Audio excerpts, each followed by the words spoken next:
Assalamualaikum warahmatullahi wabarakatuh.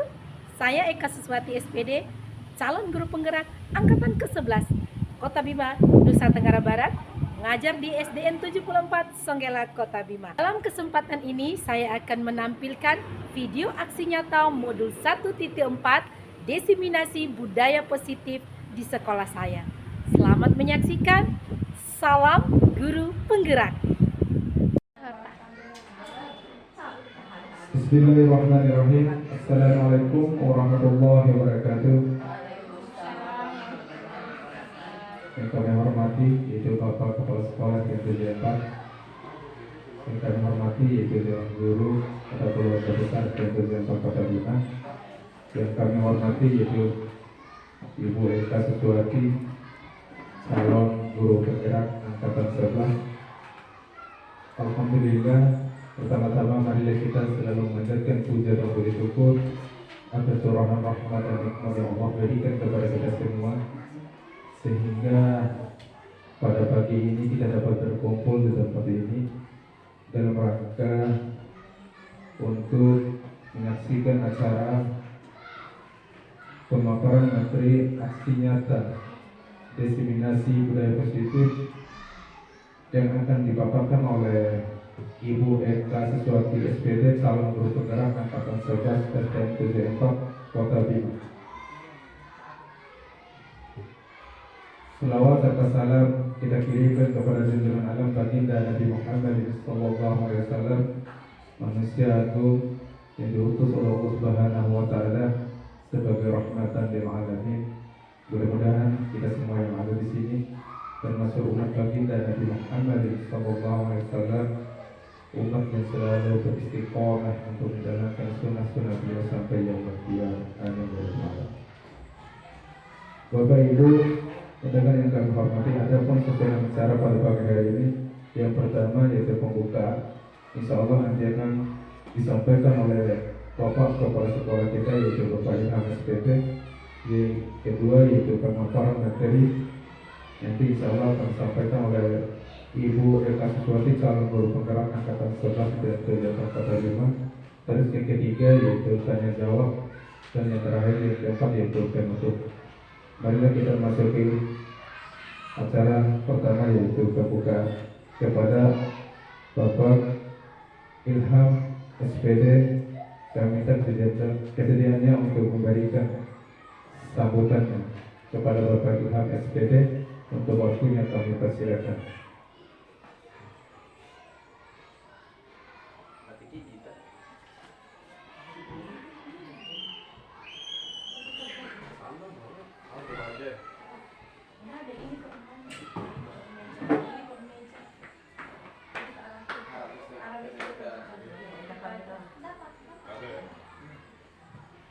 Assalamualaikum warahmatullahi wabarakatuh. Pertama-tama marilah kita aturkan rasa syukur kita kepada Allah Subhanahu wa Ta'ala dengan membaca hamdalah, alhamdulillah, segala puji bagi Allah Subhanahu wa Ta'ala. Kemudian marilah kita sampaikan salawat dan salam untuk junjungan kita semua Nabi Muhammad SAW di akhir zaman. Semoga kita semua mendapatkan syafaatnya di akhirat kelak. Amin ya rabbal alamin. Rekan-rekan guru dan staf pendidikan SDN 74 yang saya banggakan dan sama-sama saya hormati. Kemudian yang kita banggakan bersama perwakilan kita semua dari SDN 74 Kota Bima yang telah mengikuti seleksi guru penggerak Kota Bima angkatan berapa itu? Angkatan ke-11 tahun 2024. Alhamdulillah kita pada tahun ini mendapatkan mengirimkan perwakilan yang insya Allah sudah pada tahap akhir atau tahap final. Semoga beliau dapat menyelesaikan prosesnya dengan baik dan memberikan manfaat kepada kita semua. Amin ya rabbal alamin. Bapak dan Ibu guru yang sama-sama saya hormati, pada saat ini kita akan mengikuti kegiatan presentasi yang akan dilakukan oleh Ibu Eka Siswati Sarjana Pendidikan yang insya Allah pada saat ini melakukan pengimbasan atau diseminasi pada modul yang telah beliau pelajari tentang budaya positif.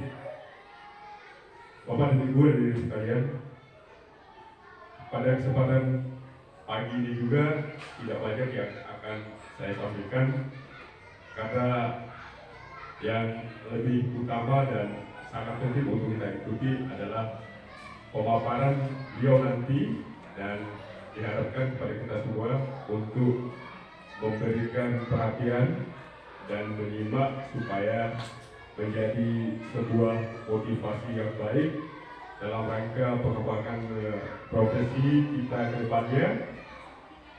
Dan saya yakin Ibu Eka akan diberikan banyak sekali ilmu yang bermanfaat bagi kita semua.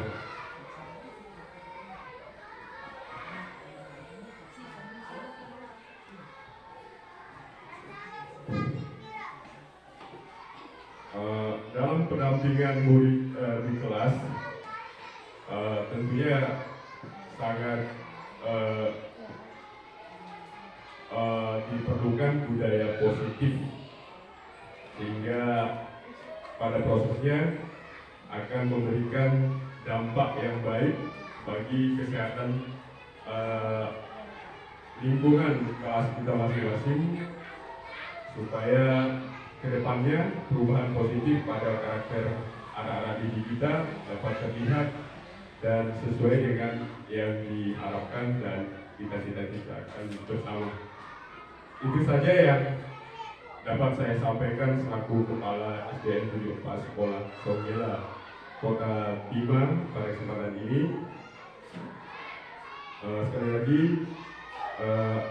saya mohon berikan perhatian yang seksama, sehingga apa yang disampaikan nanti dapat kita tangkap, dapat kita pahami, dan mungkin akan bisa kita gunakan dan diaplikasikan ke dalam kelas kita masing-masing.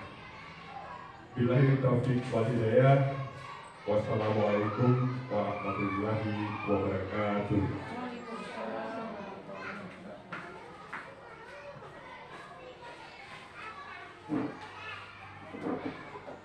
Demikianlah sambutan singkat disampaikan oleh Bapak Kepala Sekolah SDN 74 Kota Bima. Kepada Bapak Kepala Sekolah kami aturkan banyak terima kasih.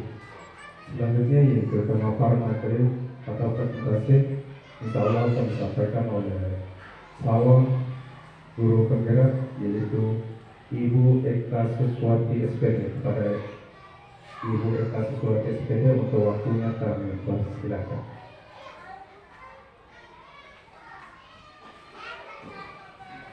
Terima kasih atas kesempatan yang diberikan kepada saya. Assalamualaikum warahmatullahi wabarakatuh. Waalaikumsalam warahmatullahi wabarakatuh.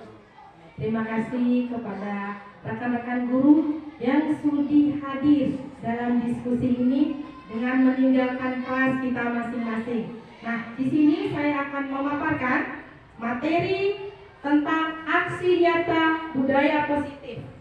Nah, di sini sebelum memulai presentasi saya ingin memberikan sebuah kata pantun, yaitu tidak ada rotan akar pun jadi, tidak ada proyektor maka papan pun jadi. Nah, di sini mengutip dari kata dari pengajar praktik saya yang mengatakan, ketika kita mengeluh tidak ada sesuatu yang kita kembangkan di sekolah, maka jangan memikirkan apa yang tidak ada, tetapi kita memikirkan yang sudah ada dan kita berdayakan yang sudah ada. Yang seperti yang saya lakukan di depan, ketika sekolah kita belum mampu membeli proyektor, maka saya memanfaatkan apa yang sudah ada di sekolah. Nah, untuk selanjutnya, di sini saya sebelum memulai kegiatan ini, saya ingin guru-guru memberikan satu senyum yang manis untuk kita semua. Senyumnya Ibu In sangat manis hari ini. Ya, kenapa saya hari ini ingin menyampaikan saling memberi senyum? Karena dengan memberi senyum kita sudah berbuat positif untuk diri kita dan diri orang lain di sekitar kita. Nah, di sini pemaparan pertama saya sebelum memulai, kita membuat dulu kesepakatan forum diseminasi. Di sini kesepakatannya apa yang kita sepakati bersama agar diskusi ini berjalan seperti yang kita inginkan atau berjalan lancar. Di sini sudah saya tuliskan 2 kesepakatan, nanti silakan ibu-ibu menambahkan. Kita di sini santai aja. Nah, di sini ada kesepakatan pertama yang saya tulis di sini, yaitu kita saling menghargai. Di mana dalam diskusi ini kita saling menghargai pendapat teman, tidak ada pendapat yang salah, dan tapi kita saling melengkapi. Dan yang kedua, menjadi pendengar yang baik.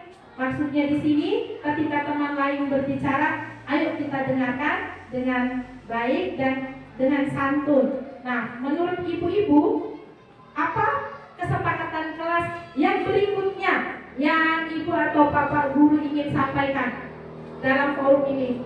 Oh, ibu lihat. Disiplin waktu. Ya, disiplin waktu bisa saya tulis di sini, disiplin waktu. Jadi di sini Ibu Ria ingin agar kita menghargai waktu rapat atau maksudnya waktu diskusi. Ada lagi? Apalagi? Ada? Masih ada? Kesepakatan ini? Atau Ibu In ada? Ya. Ibu In mengatakan kita diberi kesempatan untuk saling memberi pendapat. Ya. Nah, ini kesepakatan kita dalam forum ini, yaitu saling menghargai, kemudian menjadi pendengar yang baik, dan menghargai waktu dan mendengar memberikan pendapat secara dengan menggunakan kalimat yang positif. Nah, sekarang saya akan memaparkan materinya. Sebagai guru yang baik, kita harus memiliki kemampuan untuk mewujudkan budaya positif di sekolah. Kita memulai budaya positif itu dari dalam ruang kelas dulu. Nah, kemudian akan mengimbaskan ke lingkungan di sekitar kita. Nah, dan di sini ada disiplin positif, kemudian motivasi perilaku manusia, dan ketiga posisi kontrol restitusi, dan yang keempat keyakinan kelas. Keyakinan kelas ini mirip dengan kesepakatan kita pada forum ini. Dan yang terakhir segitiga restitusi. Dan paparan materi-materi yang saya sebutkan barusan itu akan kita bahas bersama pada slide-slide yang sudah saya tempel ini. Nah, yang pertama disiplin positif. Nah, di sini disiplin positif merupakan suatu cara penerapan disiplin yang mengajarkan anak bertanggung jawab dan menimbulkan kesadaran diri akan nilai-nilai kebajikan pada dirinya. Nah, disiplin ini akan membuat murid memahami dan menyadari berdasarkan motivasi internal, bukan dari paksaan atau pujian. Nah, maksudnya dari motivasi internal itu motivasi dalam dirinya, bukan dari pujian, mau dipuji oleh guru atau maupun dipuji oleh orang lain ataupun dipaksa oleh guru. Misalnya, dia datang sekolah. Dia datang sekolah itu bukan karena paksaan atau ingin dipuji oleh gurunya, tetapi pure dia datang sekolah berdasarkan intern hatinya, dengan semangat hatinya. Nah, kemudian di sini motivasi perilaku manusia.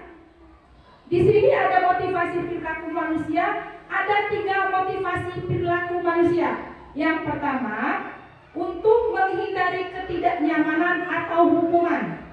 Dan yang kedua, untuk mendapatkan imbalan atau penghargaan. Dan yang ketiga, untuk menjadi orang yang mereka inginkan, menghargai diri sendiri dan nilai-nilai yang dirinya percaya, seperti yang saya paparkan tadi.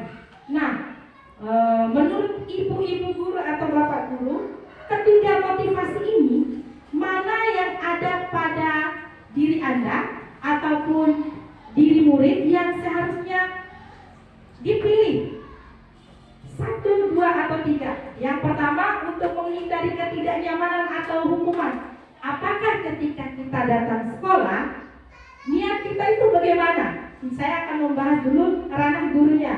Niat kita ketika melangkah datang sekolah, apakah karena takut dengan kepala sekolah, ataukah ingin mendapat pujian dari kepala sekolah, atau memang pure karena tanggung jawab kita sebagai guru, ataupun hati kita ingin mengajarkan murid-murid. Nah, menurut ibu-ibu guru dalam motivasi 3 ini, ibu guru ada pada nomor berapa? Nomor 3. Oke, Ibu Ria di nomor 3, Ibu I? Oke, Ibu I juga di nomor 3. Ibu Buni? Oke, terima kasih untuk kita semua. Kita sudah menjadi guru-guru yang hebat dengan menjadi motivasi ketiga, menjadi orang yang mereka inginkan dan menghargai diri sendiri. Berarti kita datang sekolah pure dengan keinginan kita, hati nurani kita sebagai tanggung jawab kita sebagai pendidik yang ingin mendidik anak-anak bangsa. Terima kasih atas apresiasi dari guru-guru SDN 74 Sogera Kota Bima. Nah, di sini ada kemudian slide selanjutnya, posisi kontrol.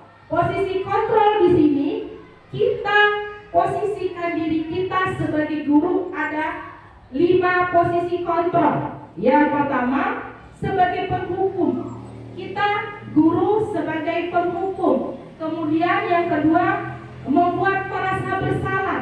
Ketika kita menangani kasus anak-anak, kadang kita membuat mereka kita memberi hukuman. Nah, disitulah posisi kita sebagai penghukum. Dan yang kedua, membuat merasa bersalah. Terkadang ketika anak-anak kita buat kalimat kita kadang-kadang membuat anak-anak itu merasa bersalah. Misalnya, kamu sudah begini. Nah, disitulah anak-anak itu merasa bersalah. Nah, disitu posisi yang kedua. Kalau posisi sebagai penghukum, ketika anak-anak melanggar disiplin kelas ataupun melanggar disiplin sekolah, kita akan memberi mereka hukuman.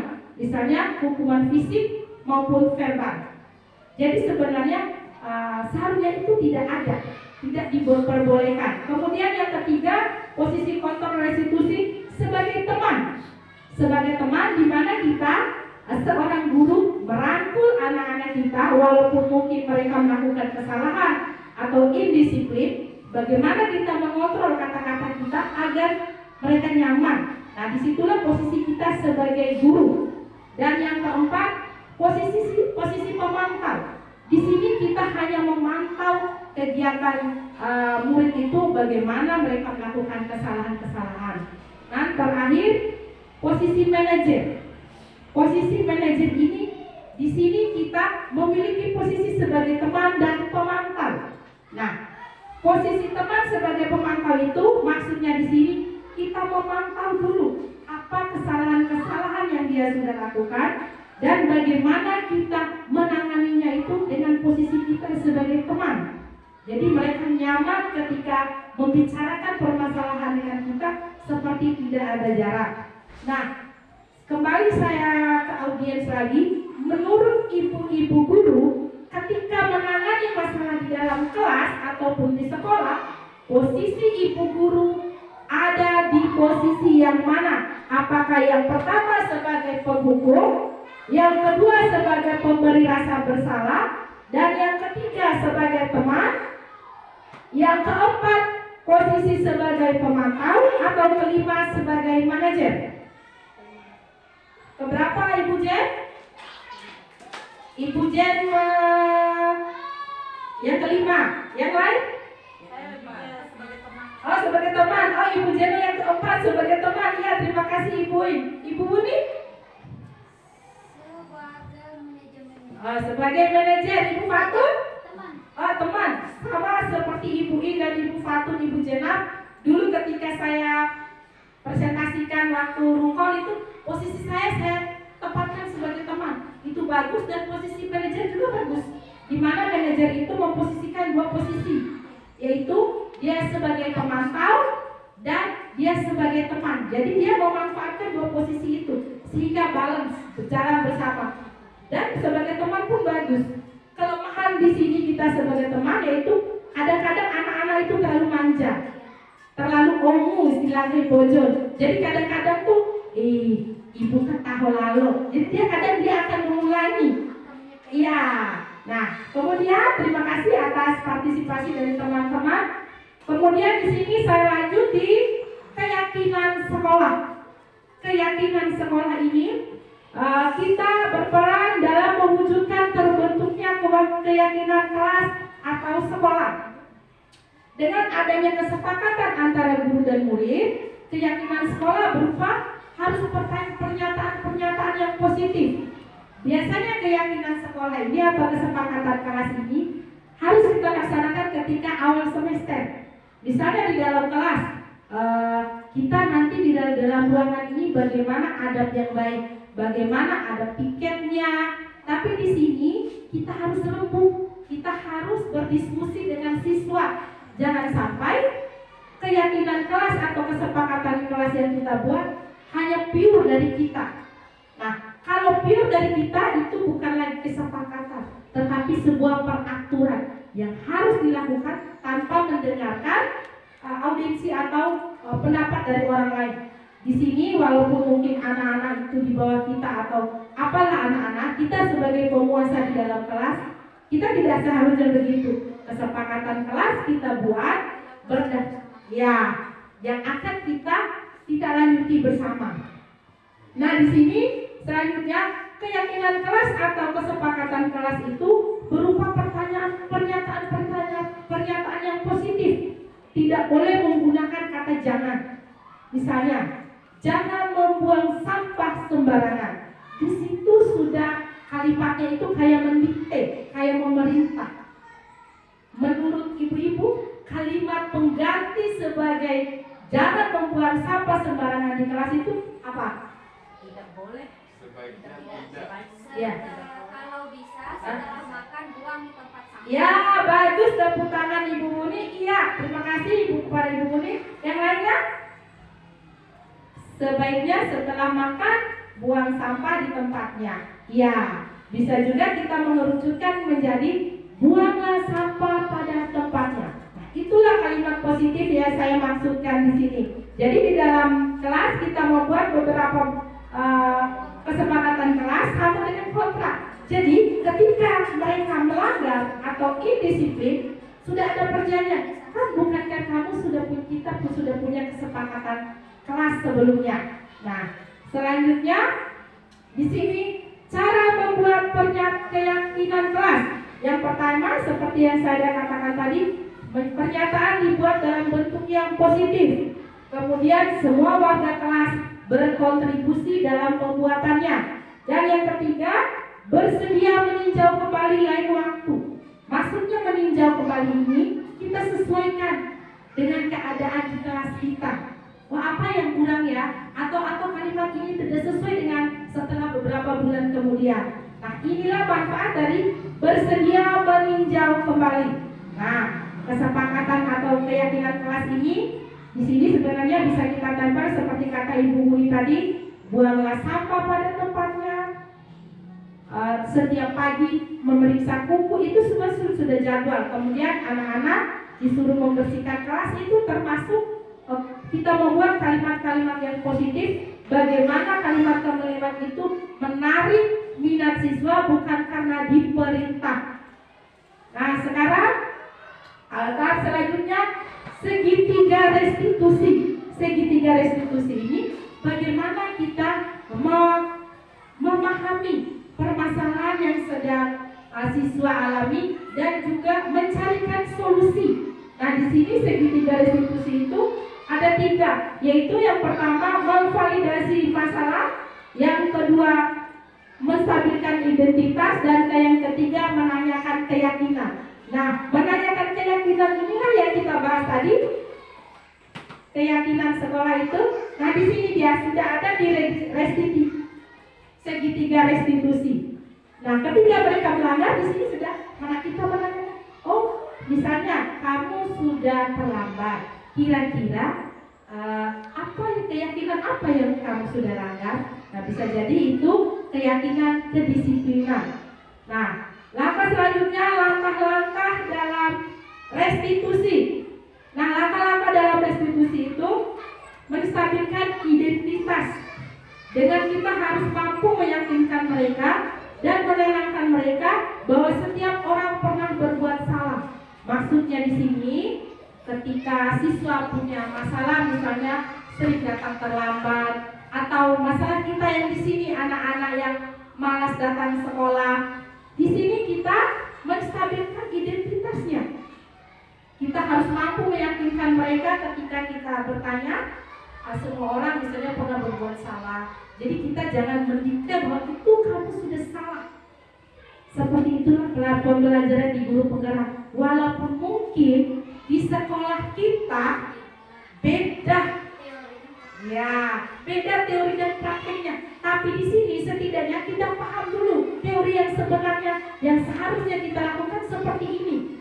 Kemudian yang kedua, memvalidasi tindakan yang salah. Di sini memvalidasi tindakan yang salah itu kita face to face dengan mereka. Misalnya memanggil mereka ke ruangan guru atau ke ruangan BK, kita tanyakan kenapa dia tidak datang sekolah atau kenapa dia terlambat. Nah, disinilah kita memvalidasi tindakan yang salah. Kita ngomong dengan santai aja dengan dia, mana sebenarnya tindakan dia yang dia lakukan itu yang salah. Kemudian yang ketiga, menanyakan keyakinan kelas. Menanyakan keyakinan dikaitkan dengan nilai-nilai kebajikan yang disepakati bersama. Nah, yang disepakati bersama tadi yaitu keyakinan kelas ini. Keyakinan kelas yang sudah kita sepakati di awal semester, ketika dia melanggar, nah disinilah apa keyakinan kelas yang sudah kamu langgar. Dia masuk di segitiga restitusi. Nah, kemudian di sini ya kebutuhan dasar manusia. Nah, kebutuhan dasar manusia itu meliputi yang pertama bertahan hidup, yang kedua kasih sayang dan rasa diterima, yang ketiga penguasaan, dan yang keempat kebebasan, yang kelima kesenangan. Nah, di sini ketika kita menemukan anak-anak yang bermasalah dalam segitiga restitusi ini, kita contohkan di sekolah kita Lanang. Lanang itu anak yang nakal. Sebenarnya kalau kita perhatikan, dia ketika berada dalam kebutuhan dasar manusia 5 ini, sebenarnya Lanang itu di posisi mana? Yang saya perhatikan, Lanang itu posisinya kasih sayang dan ingin rasa diterima. Kalau menurut saya, karena menurut saya kenapa saya katakan begitu, ketika dia naik kelas 3, ketika kita selalu memuji dia, memberi dia kasih sayang, memberi dia reward dengan kata-kata, sekarang Lanang sudah tidak nakal lagi. Nah, disitulah proses perubahan diri Lanang. Nah, menurut ibu-ibu, sebenarnya Lanang awalnya berada di posisi yang mana? Apakah dia ingin menguasai keadaan sekolah, ataukah dia ingin kebebasan atau kesenangan? Tergantung dari cara pola pikir kita. Nah, di sinilah kita posisi mencari tahu atau memvalidasi anak itu sebenarnya butuh apa. Misalnya bertahan hidup ini, kayak kita tadi ada budaya sarapan bersama. Kadang-kadang ada anak-anak itu yang tidak membawa makanan tapi memaksa makan bersama temannya. Nah, di situ lainnya kita tuh langsung bilang, oh, kenapa kamu tidak mau ngasih bla bla bla bla? Seharusnya kita cari tahu. Bisa jadi dia lapar atau sebenarnya dia tidak lapar, hanya kesenangannya saja mengganggu temannya. Ada, makanya posisi validasi masalah ini ada di segitiga restitusi. Tugas kita itu mencari tahu sebenarnya anak itu nakal karena apa? Karena sesungguhnya anak yang nakal itu bukan nakal yang mengada-ngada, tapi ada sebabnya. Ada yang mencari perhatian agar ingin menguasai keadaan di sekolah. Ketika temannya takut, otomatis dia akan menguasai keadaan.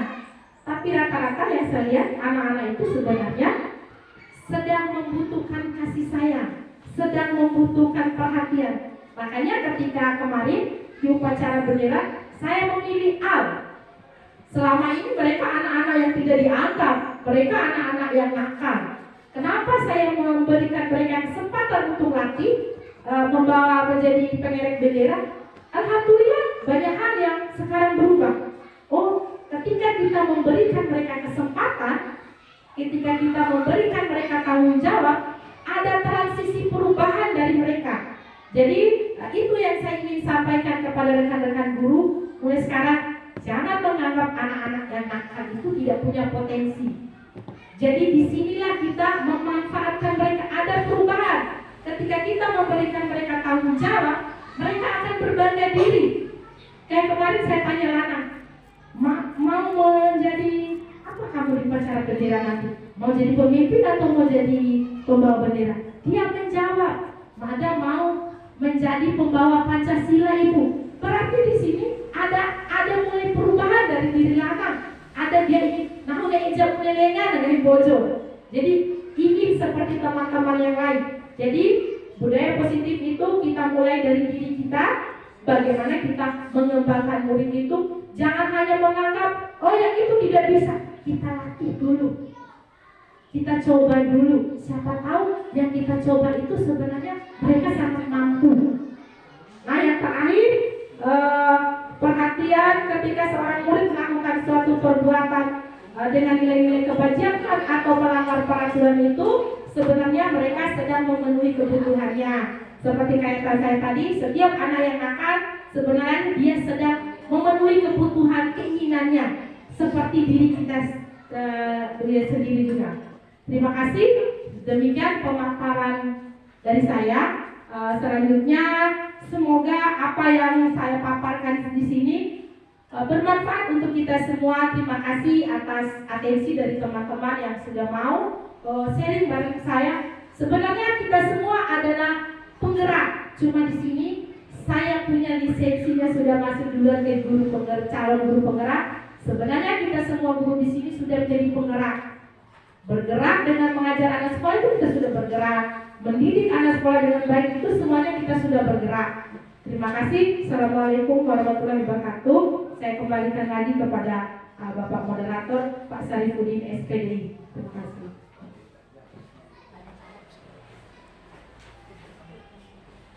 Ya, demikianlah pemaparan materi yang disampaikan oleh Ibu Eka Siswati, calon guru penggerak angkatan 11 SDN 74 Kota Bima. Selanjutnya kita masuki sesi selanjutnya, yaitu tanya jawab.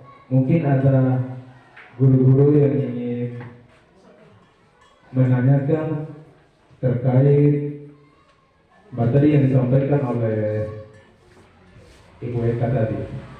Ayo Ibu, ya. Mic-nya Ibu Nur tolong dikasih kepada Ibu Insan. Terima kasih Pak. Assalamualaikum warahmatullahi wabarakatuh. Waalaikumsalam. Setelah saya mendengarkan pemaparan dari Ibu Eka tadi, yang menarik menurut saya itu tentang segitiga restitusi. Ya, segitiga restitusi. Ya. Menurut Ibu Eka sendiri ya, untuk kebetulan yang di sekolah kita ini ya beragam masalah ya, terutama masalah yang terjadi pada anak-anak, anak-anak yang malas belajar, terus anak-anak yang terlambat datang sekolah, dan yang paling itu adalah yang malas datang sekolah. Jadi kami ini kan anak-anak sering dijemput oleh guru untuk datang sekolah. Jadi menurut Ibu Eka sendiri, apakah penerapan segitiga restitusi dengan keseharian masalah di sekolah kita ini mampu nggak kita lakukan, dan apakah efisien, terutama untuk mengatasi murid yang malas sekolah ini? Itu aja Bu. Ya, terima kasih kepada Ibu In. Saya jawab dulu pertanyaan Ibu In, baru yang lain pertanyaan berikutnya. Nah, terima kasih kepada Ibu In. Beri tepuk tangan untuk Ibu In.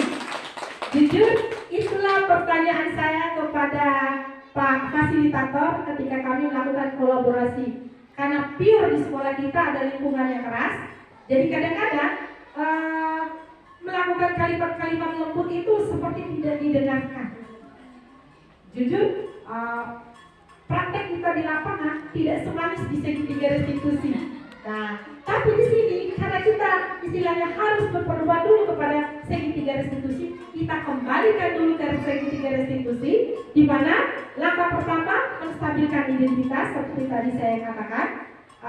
Kita bicara face to face dengan anak-anak, bagaimana agar mereka tuh tidak merasa didikte, tidak merasa kita memarahi mereka ketika mereka tidak datang sekolah. Nah, yang kedua tadi memvalidasi tindakan yang salah. Di sini apa yang salah yang sudah mereka lakukan? Misalnya mereka tidak datang sekolah sekian hari atau sekian minggu. Dan yang ketiga, menanyakan keyakinan mana yang telah mereka langgar. Jujur, pertanyaan ibu ini itu sangat bagus. Dan karena di realita kita di sini, seperti yang saya katakan, segitiga restitusi itu bukan yang pakem yang semua yang harus kita setidaknya walaupun kita sudah menggunakan ketiga segitiga restitusi ini, kita juga menurut saya harus menyesuaikan dengan keadaan pure sekolah kita atau lingkungan kita yang notabene itu anak-anak yang keras yang sulit diatur. Nah, menurut saya setelah kita melaksanakan segitiga restitusi ini, kita sudah menstabilkan identitas, kita sudah memvalidasi tindakan, kita sudah menanyakan keyakinan kelas. Tetapi ketika anak-anak itu tidak mempan dalam segitiga restitusi ini, karena saya tahu betul maka anak-anak di sini, disinilah tugas kita berkolaborasi dengan orang tua. Nah, berkolaborasi.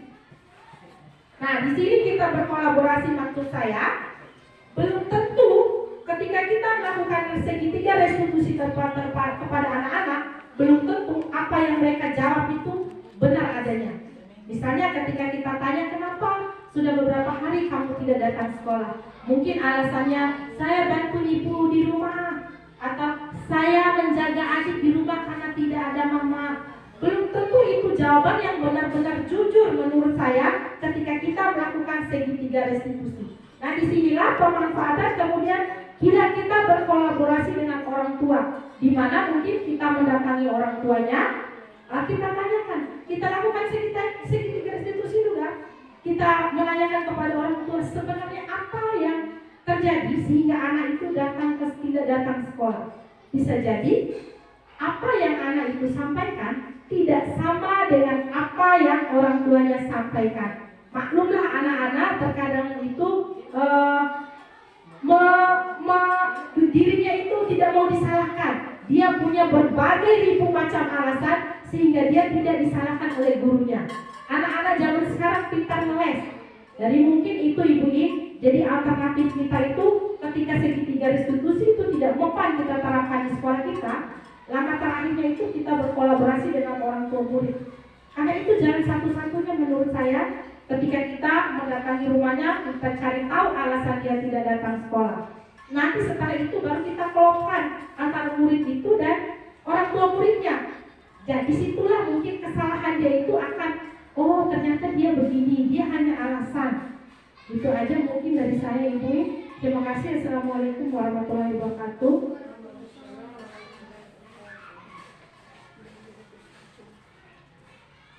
Ya, selanjutnya saya memberikan kesempatan lagi kepada ibu-ibu untuk bertanya. Ya, Ibu Fatul SPD. Bismillahirrahmanirrahim. Assalamualaikum warahmatullahi wabarakatuh. Tertarik sama materinya pada kebutuhan dasar manusia. Di sana tertera ada 5 kebutuhan dasar manusia. Bertahan hidup. Iya, pertama yang bertahan hidup. Yang kedua kasih sayang dan rasa diterima. Yang ketiga penguasaan, yang keempat kebebasan, dan yang kelima yaitu kesenangan. Yang saya pertanyakan itu kepada kebebasan. Yang menjadi pertanyaan saya itu kebutuhan dasar manusia, kebebasan seperti apa yang dimaksudkan itu? Iya, tolong dijelaskan. Terima kasih. Ya, terima kasih. Assalamualaikum warahmatullahi wabarakatuh. Terima kasih kepada Bu Fatun. Beri aplaus untuk Ibu Fatun. Saya pernah guru-guru itu yang suka bertanya. Jadi di sini kita mencari tahu apa sebenarnya kebebasan. Kebebasan yang Ibu Fatun tanyakan itu kebebasan menurut misalnya kita guru. Saya kebebasan. Kalau kita mau datang sekolah ya seenaknya saja, bebas. Kita mah bebas begitu. Kita tidak takut kepada peraturan. Nah, kita tidak takut kepada kepala sekolah, kita tidak takut kepada guru-guru yang kita ingin bebas, kita mau apa yang kita lakukan itu tidak ada yang menegur. Peraturan yang ada di sekolah itu tidak penting, menurut dia itu peraturan yang untuk dilanggar. Jadi dia merasa dirinya itu ingin bebas. Ketika dia melakukan hal-hal yang misalnya ketika dia tidak takut kepala sekolah, saya ingin bebas. Kepala sekolah tidak perlu menegur saya. Dan maksud dari kebebasan itu. Begitupun dengan murid. Misalnya ketika dia melakukan bullying kepada temannya, tidak ada guru yang menegurnya. Di situ sebenarnya dia ingin menguasai dirinya menjadi orang yang bebas, tidak perlu orang lain mendikte, tidak perlu orang lain memarahi dia.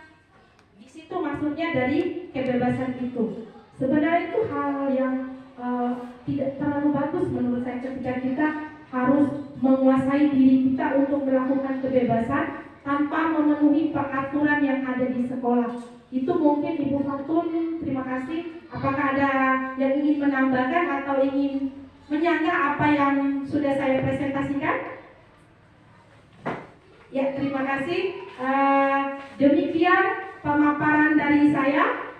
Semoga apa yang sudah saya paparkan di sini bermanfaat untuk kita semua, termasuk saya dan guru-guru. Di sini saya datang untuk bukan menggurui. Di sini datang bukan untuk menggurui. Saya berdiri di sini bukan untuk menggurui, tapi apa yang sudah saya dapat di pendidikan guru penggerak, saya wajib menyampaikan kepada guru-guru sebagai pengimbasan apa yang sudah saya dapat. Seperti saya katakan dari awal, sebenarnya kita semua sudah bergerak, cuma saya yang mungkin bergeraknya sudah ke arah menjadi guru penggerak. Terima kasih atas atensi dari teman-teman rekan guru, atas waktu yang sudah kalian ibu rekan guru habiskan di sini dengan meninggalkan murid-murid yang ada di kelas. Billahi taufiq wal hidayah. Syukur alhamdulillahirabbil alamin. Assalamualaikum warahmatullahi wabarakatuh. Waalaikumsalam.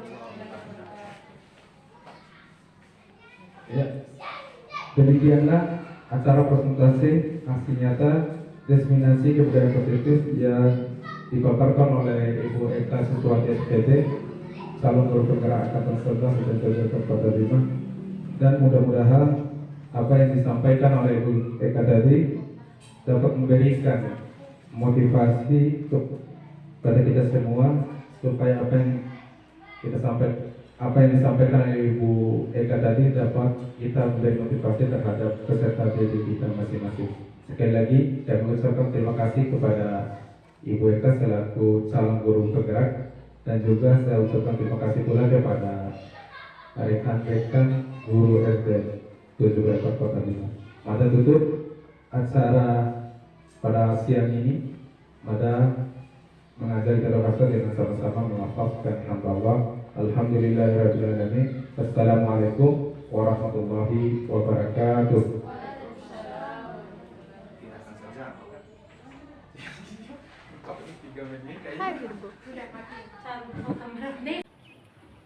Demikian, semoga video ini menginspirasi.